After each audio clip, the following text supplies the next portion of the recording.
Jesus Christ, I do not want to hear that opening ever again by Yulan. And or... Ah! Or whatever he says there. You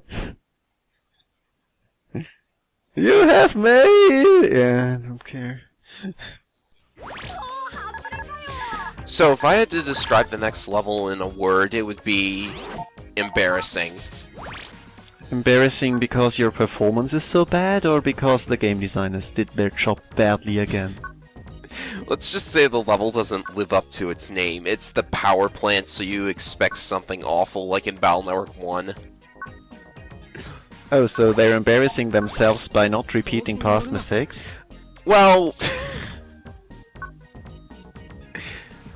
especially considering who the boss is, you expect it to be like this horrible, horrible thing, but, you know, it's just sort of eh. And... as usual, it's just pretty mediocre, I guess, yeah. Speaking of which, that email just spoiled one of the program advances. Z-Cannon. Also, Child was a butt again, but, well, that was to be expected. It's not like we actually started investigating the Zero virus, because we were looking for info on the Zero virus, but the arcade didn't turn up anything at all. It turned out to be completely unrelated, and this area is not going to turn up anything either. Oops, spoiler. Spoilers. Yeah. So the only thing we have to really do is, this is totally a trap, but I don't care, we're going to spring it because I'm out of ideas. Yay! Worst trap ever, but at least the dialogue is hilarious.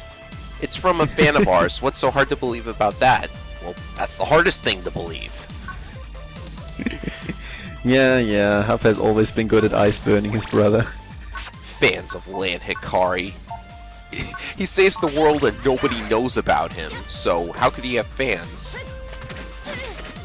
Some people apparently know about him, but it is always a kind of a strange issue tackling there. So right off the bat, this level has unupgraded Mentors, even though the arcade level had upgraded Mentors. Well, can't win them all, right? Even though you have to do this after the arcade, or...? You can do this first. Ah, right, these are the two partner levels, sorry. Yeah, this doesn't look like a pain in the ass at all. Yeah, it's just hanging from wires, mostly. I was a little sarcastic, but most of the floating fishy viruses are actually really inconsequential. Also, fuck the bunny viruses. Yeah, shit is so annoying. This is where the stunning enemies get really, really bad. I mean, you just get hit by that zap ring in 1, 2, 3 seconds. A little more even, I guess. It's really, really annoying. And it's, well, as if it wasn't bad enough already, but the gameplay flow just grinds to a screeching halt whenever you get hit by those. And if you're not quick about it, then you will get hit again, and it's just bad, you know? Don't ask what chip that was. Was it not double jump? It's from a fishy virus, I assume it's dash attack or something. Ah, yeah, of course. I was misremembering my flying around in a weaving pattern enemy. I have no idea why I'm picking up these green mystery datas. 200 Zenny! Hey, loot, always good. So the terrain actually allows you to shoot out that enemy from a distance, but not this one. Yeah, well, that's called internal difficulty curve, you know. 100%. You can maybe even get up there from the slide, I think. But I'm not 100% sure. I think you can get up there from the slide, like, if you jump immediately when you're allowed to, but I just double jump because it's easier, and you have more than one shot at it. Definitely. To the game's credit, though, the slide jump mechanics are pretty solid. You can do stuff with it. Of course, double jumping is easier, but, you know, credit where credit is due. Also, the wires in the first part, the fishies aren't really annoying on them, because the controls are also pretty tight, actually. I think it's better than in the X games, because I always hated it there. But that might just be biased, because I hate X5 and 6 in general. And there's no dive bombing attack that you accidentally trip. So let's actually equip our Elec armor and Oh, I would already have forgotten about that. and finally we get to see the glorious charge shot. Yes, do it, do it, do it. Oh, Fantastic. it takes forever to charge, so it's still not that good yet. It will be really good at level 5. Mm-hmm. Rapid is completely useless. It's good. I mean, you need that for Bright Man if you're Buster running it. What did I just say? Anyways, we have big eyes. And Needleman is still a staple of your folder. Yes, did you see how many hits it got in against that big eye? No, look, it's pretty nice, it's pretty nice. The big guy, I think, drops giant health restoration things, like 300 or something like that. Yeah, it seems right. Alright. Now, whose level do you think this could possibly be? I don't know, a bad one? Okay, that's a wrong answer, but yeah, this pattern again. Again, the controls are tight enough so that this is not a pain in the ass like it kind of was in Mega Man 1. And you can actually kill these things with just about anything, even the Buster, which is very non-traditional to say the least. But that just makes it even more pointless, so I don't know. Hey, look, it's these enemies. Yeah, again, tried and true Mega Man 1 stage design, which, yeah, fantastic. Hey, look, it's this trap. Jesus Christ, I hate these things. So bad, you have to wait it out and... waiting. Do I even have to say more? Just boring. That was an awful lot of copying Mega Man 1 just now. I wonder who the boss could be. Bomberman? Oh, I wish. Yeah, Bomberman was an actual cool fight, I think, in Mega Man 1. One of the few.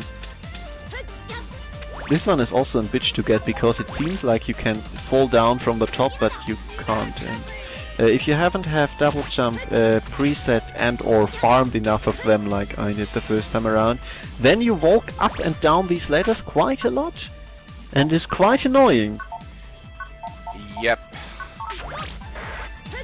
I almost wish I had double jumped my way up the side, the other side, just to be like, hey, I'm going through this in the opposite direction, and I'm skipping these sections with double jump because, I don't want to do them again. It's really incredibly annoying.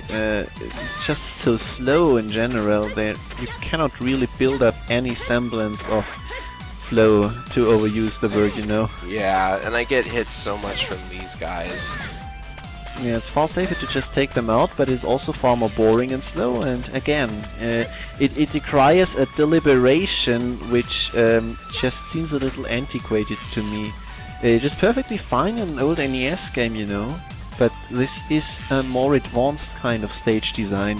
We do not really want to play this kind of shit, like this here, for example. It's just garbage. Hey, look, it's I mean, that yeah, thing. I get it.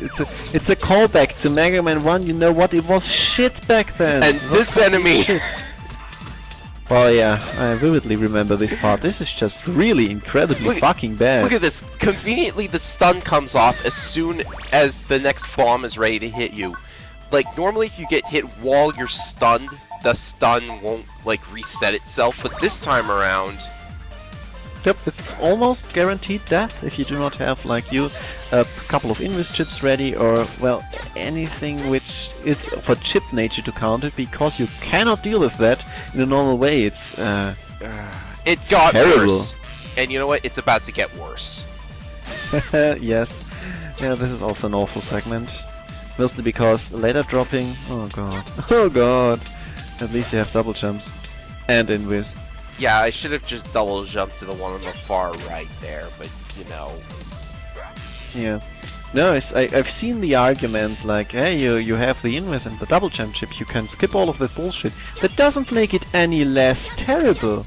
Yeah, first you have to draw the Invis chip and have it farmed up, or maybe you preset it. But we got two power-ups in this whole level, so yes, I can forgive this. Just this once. Yeah, I think the next round of levels was where I finally started to regularly use the Buster, because of course, I prioritized charge and attack. Why else wouldn't you? What else would you pick? But after that it gets surprisingly useful. With the level 3 charge you can start and get a little in the groove. Time to get my revenge on the boss, or at least take out my anger on the boss. Revenge for what? Because you didn't like the power plant dungeon in the Battle Network 1 game? Well, I also don't like Elecman, because that's who this boss is. He's not good, yeah. He's not good. In Mega Man 1, he was one of the worst bosses in the game without exploiting his AI. Yeah, he was the worst boss, I think. Here, I mean, Iceman is also terrible, but yeah. Here, he is... You are basically exploiting his AI no matter what you do, because... Just watch the fight. Yeah, guess what? He's one of these guys again who counter things and then, well... So he's a bad boss, that's what I'm saying. Stuff like that. Yeah, definitely. And AI loop.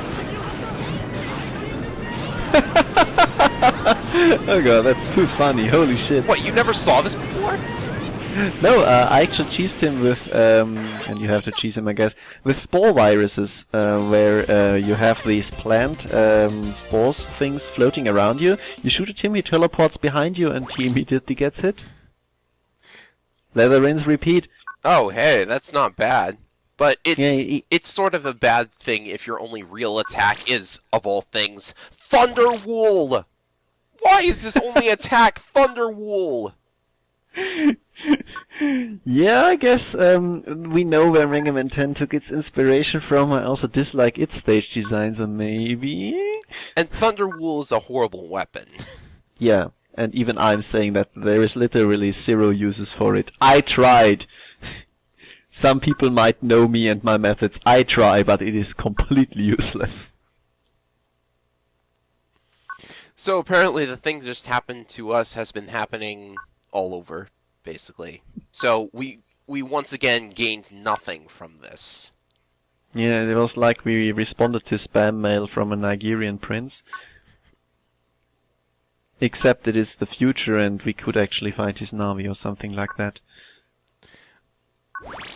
Ay, ay, ay.